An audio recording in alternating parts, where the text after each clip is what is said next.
June is Pride Month, but instead of celebrating, many members of the LGBTQIA+ community are under attack in parts of Africa.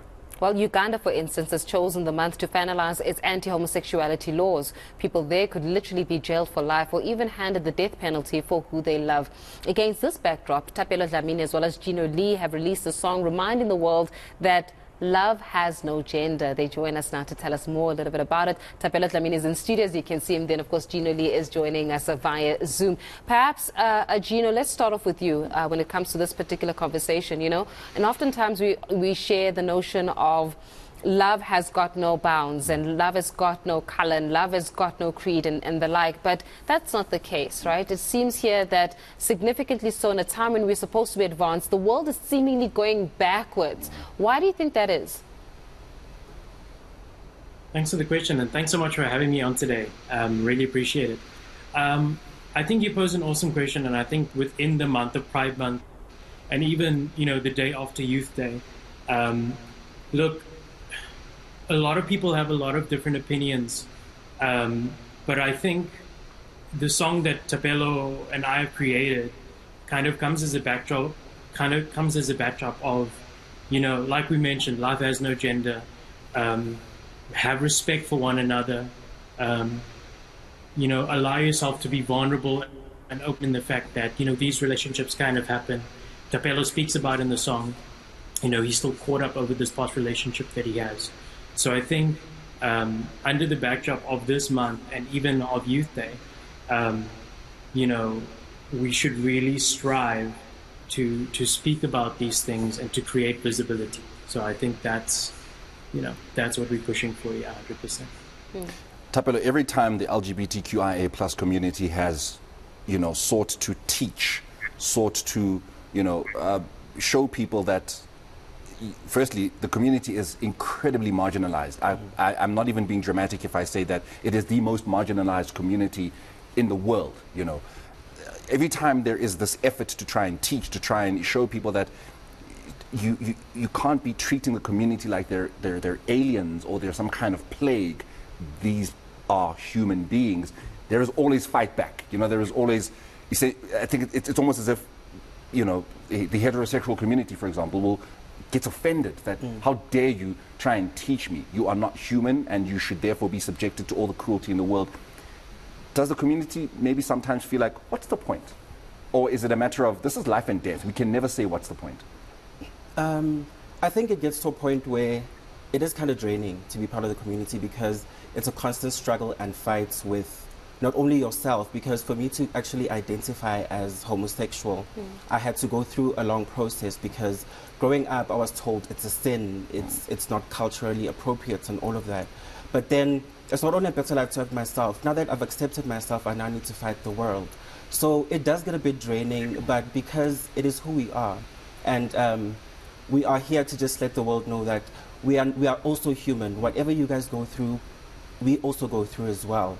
In as much as you love a female as a male, the only difference is that I just love a male. But every experience that we go through is the same. So it does get draining to a point. But then it is at times like this where we actually need to pull together and actually get the word out there, because through education, the smallest things matters. They'll be able to educate not only people in the country but people internationally on the struggles we go through and also the experiences we go through just because we identify with the community. Yeah, you know, as you're speaking about this, Thapelo, I'm going to pose this one as well to you, Gino.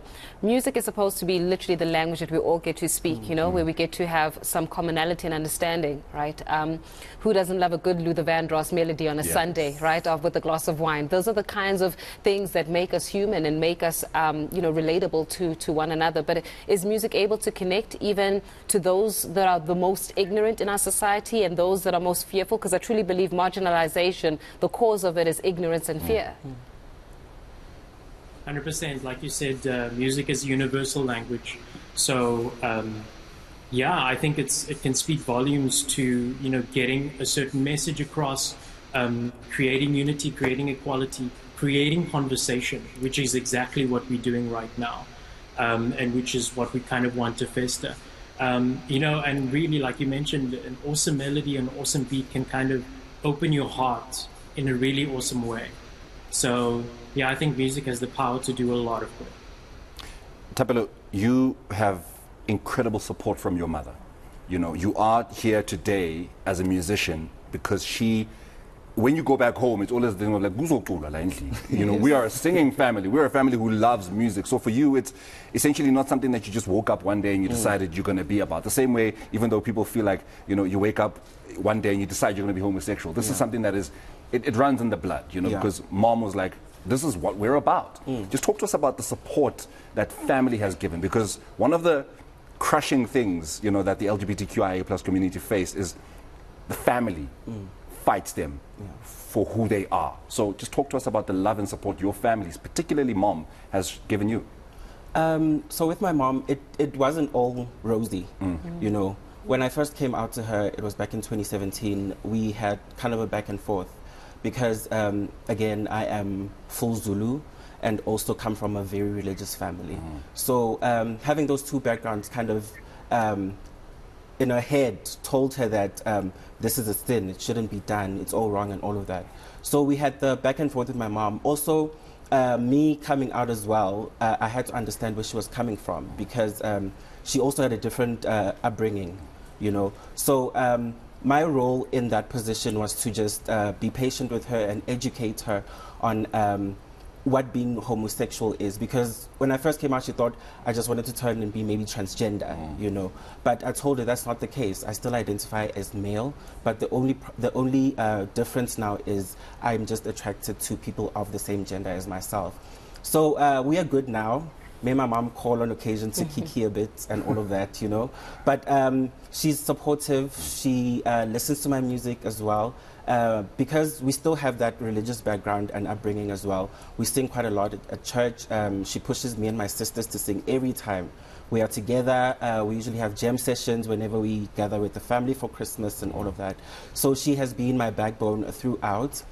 Some things, obviously, we shield our mothers from because we don't want them to know how hard it is to live in the world that sees you as some form of threat or disease or foreign species, you know. But slowly but surely she's getting there. And I mean, she is still my mother, because that's one thing she told me. We might differ in opinions, but I still love you, my son.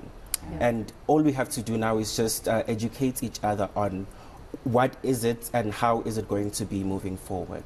Thapelo, you know, you're absolutely brave and very well articulated with your authenticity with this, within this program. And I can't wait to hear the song. Gino, thank you so much as well for joining us as well, coming to us live from Cape Town. You can expect a performance from this duo coming up a little bit later on the show.